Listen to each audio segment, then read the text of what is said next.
Olá pessoal, tudo bem? Aqui é a Isabela e no vídeo de hoje eu vim falar sobre Fahrenheit 451.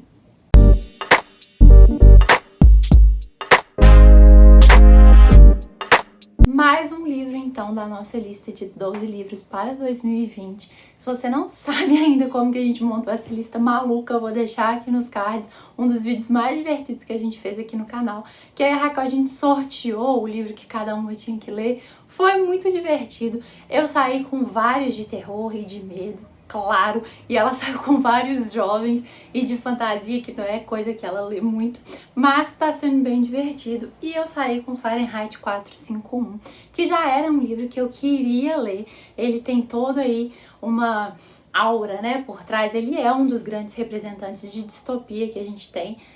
Todo mundo fala de 3 livros principalmente, que é esse, o 1984 do George Orwell e Admirável Mundo Novo. Eu acho que é quase que a tríade das distopias, uma das mais famosas que a gente tem por aí, que todo mundo enaltece muito. Fahrenheit 451, eu só sabia que se tratava de livros sendo queimados, eu não sabia muito da história dele, e finalmente eu li esse livro. É um livro super rápido, super curtinho, mas que eu esperava um pouco mais, talvez, assim. Eu acho que a questão principal do livro é muito bem abordada, mas eu não sei, fiquei com uma expectativa um pouco maior. Vamos falar um pouco da história, depois eu conto melhor pra vocês o porquê, talvez, dessa frustração, entre aspas, no final. Aqui a gente vai acompanhar, então, um futuro, né? O livro foi escrito em 1953, então já fiquem com isso em mente, que isso faz muita diferença pra gente entender, e vocês vão ver que tem muita similaridade com os dias de hoje. Então, o que é mais legal desses livros, dessas distopias, principalmente escritas há muito tempo atrás, é que eles acertam muitas coisas quando eles vão falar de futuro, né? E isso é até meio assustador quando a gente vai parar pra pensar. Então a gente tem um futuro aí proposto pelo Ray Bradbury, que a gente, na verdade, vai ter um domínio, assim, de certa forma. Na verdade, não um domínio, mas uma inexistência, entre aspas, do conhecimento, e principalmente através dos livros. É a retenção da informação. E por que que isso acontece?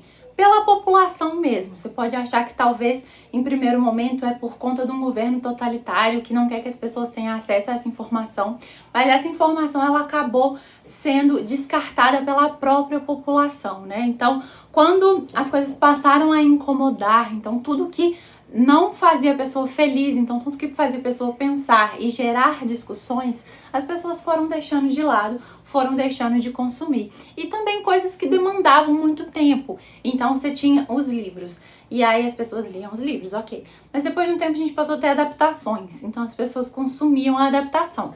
Então, por exemplo, em vez de você ler uma peça, ler um Shakespeare, você assistir uma peça, ou de você ler um livro, você assistir um filme. Então, isso era muito mais rápido, e isso foi evoluindo na história aqui do livro. Então, em vez de você assistir um filme de 2 horas, você assiste, sei lá, um negócio de 30 minutos, ou você lê uma nota de jornal, que é o que falava aqui, ou até mesmo um verbete no dicionário para você saber quem é Hamlet. Então, ou Shakespeare, ou qualquer clássico, ou qualquer livro. Você tinha um verbete ali no jornal, falava em poucas palavras, em 2 linhas, e aí você já tinha lido, aí você poderia inclusive ler todos os clássicos, você teria acesso a todos eles.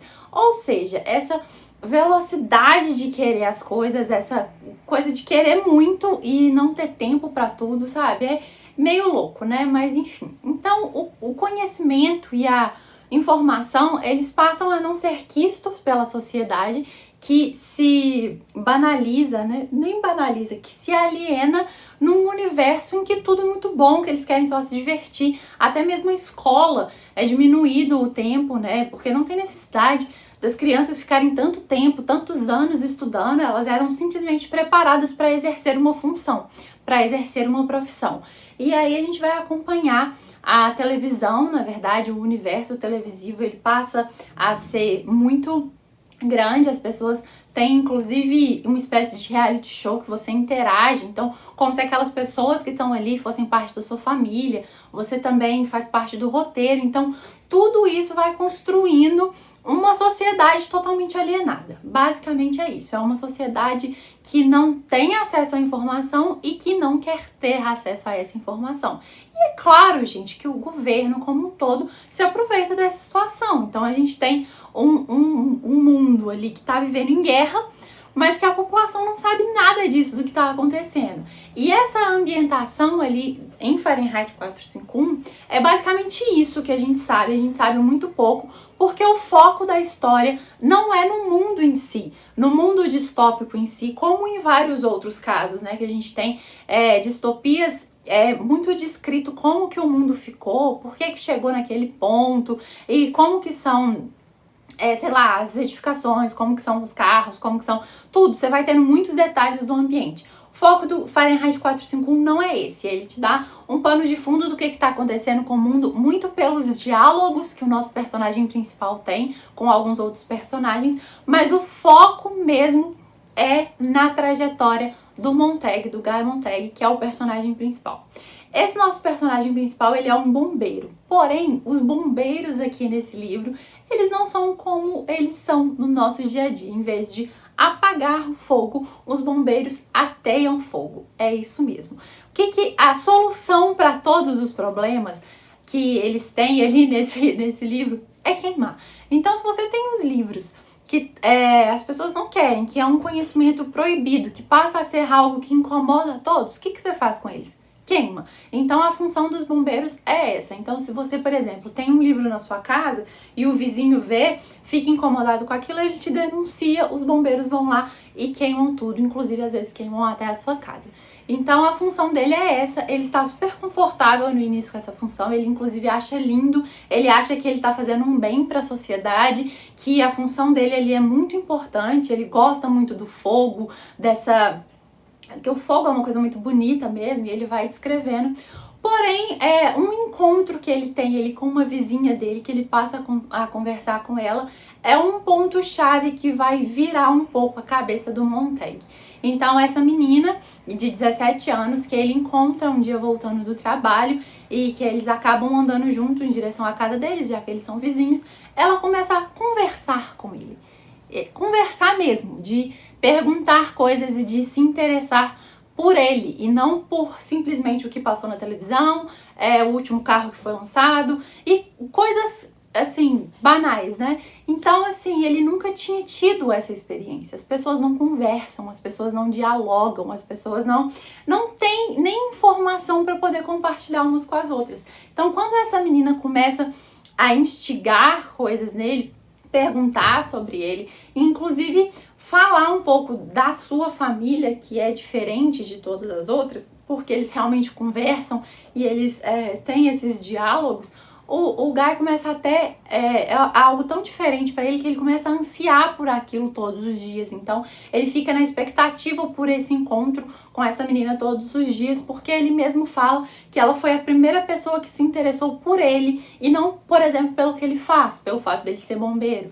Então assim, isso é algo que muda muito a forma que ele vai percebendo as coisas, e é uma coisa que ele mesmo não percebe em primeiro momento. Ele tem essa ansiedade em conversar com ela, mas ele não sabe muito bem por quê.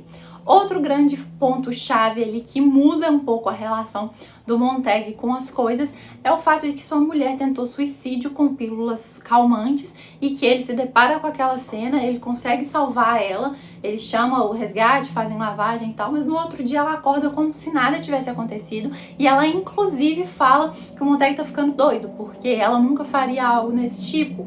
E ela é um exemplo muito claro, a mulher dele, dessa pessoa alienada, que ela é viciada nesses programas de TV, então ela fica o dia inteiro ali, ela realmente considera aquele núcleo, aquelas coisas que vão passando como sua família, né? Ela chama de tias e tios os personagens e ela faz parte, e ela recebe roteiros, né, para poder participar, interagir. E assim, é muito louco. Essa personagem é muito assim, a representação mesmo do que a sociedade virou. Então são esses dois pontos chaves que vão fazer com que o Montag passe a pensar um pouco mais, passe realmente a pensar e passe a analisar o porquê que o livro, né, o livro ele passa a ser o objeto, assim, representante do conhecimento. Por que esses livros são tão temidos, né? Por que a gente tem que incendiá-los? Então ele passa a questionar as coisas e ele em um momento acaba até pegando um dos livros em um do incêndio, pegando ali sorrateiramente, sem ninguém perceber, e ele lê e não entende o livro. Então é como se fosse mesmo uma criança lendo, você não sabe, você não tem interpretação de texto, sabe? Ele não sabe, ele não entende. E aí isso mexe mais ainda com a cabeça dele, e aí ele vai buscar ajuda para tentar entender. E aí que a gente começa a acompanhar mesmo a história. A história ela vai se desenvolver com o Montag se desenvolvendo e questionando e passando a pensar por si só. Então, a premissa é maravilhosa. As questões levantadas pelo Ray Bradbury, que foi lá em 53, e que a gente pode relacionar com tantas coisas do dia a dia, né? Que a gente fica mesmo realmente o tempo inteiro nas redes sociais, na internet.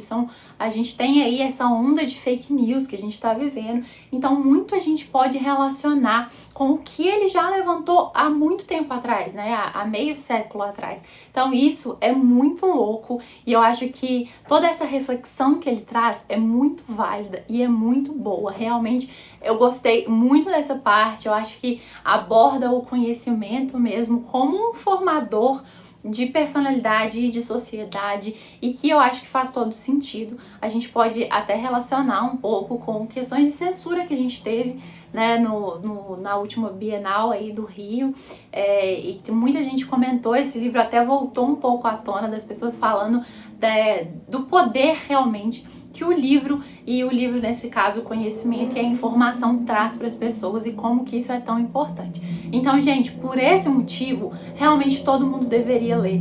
É uma leitura muito rápida, é um livro muito curto, mas que tem um peso enorme. Por que de certa forma, então, eu fiquei frustrada se eu gostei tanto dessa premissa? Porque eu não sabia muito bem o que esperar desse livro, gente. Eu realmente só sabia que se tratava de um livro em que queimavam livros. Era o que eu sabia da história. Mas eu tô acostumada a ter distopias com descrições do ambiente. Eu gosto de saber do ambiente que eu tô. Então eu queria mais disso. Então é uma frustração pequena, né? É algo que era uma vontade minha mesmo de entender como que era o mundo. Eu gosto disso, eu gosto de saber como que é o futuro que o autor propôs e do que tá acontecendo. Então eu queria mais dessa ambientação. E outro motivo é porque o Montag me irritou em alguns momentos. Isso é algo muito recorrente, gente. Eu geralmente tenho, sim, um leve ódio de personagens principais, principalmente. Então, personagens principais que são o foco, que estão ali numa certa jornada para algo acontecer, geralmente, em algum momento, eles me irritam. Eu acho que eu sou uma pessoa que é muito facilmente irritável. Então, ele tem umas atitudes que me incomodou bastante. Então, isso diminuiu um pouco a minha experiência ali com o livro. Mas foram só esses dois pontos. Eu acho que é um livro muito bom, mas não foi um livro que eu amei, maravilhoso e tal, mas eu acho que a reflexão é algo essencial que a gente tem que trazer em todas as conversas, e por esse motivo, sim, todo mundo deveria ler esse livro pelo menos uma vez na vida. Eu vi muita gente falando que com a releitura, talvez ele cresça um pouco mais. Então é um livro que quando você relê, talvez você tire mais coisas dele. Eu não sei se eu vou reler algum dia, mas só daqui a muito pra frente, né? Não faz sentido reler tão próximo, que eu acho que a experiência vai ser a mesma. Mas é isso que eu tinha pra falar com vocês sobre Fahrenheit 451. Eu acho que eu consegui expressar aí o porquê esse livro ele é tão expressivo e ele é tão falado e ele realmente é tão valioso, e que ele deve ser lido por todo mundo para você conseguir pensar pelo menos um pouco sobre essa questão da força do conhecimento através dos livros. Só que eu, de certa forma, fiquei ali com um pouco de... eu tô usando a palavra frustração entre aspas, porque foi algo super pessoal, é algo que não interfere na leitura do livro, na história do livro como um todo, no desenrolar, mas era algo que eu queria, é só isso. É só isso, foi só por isso que não foi um livro favorito da minha vida.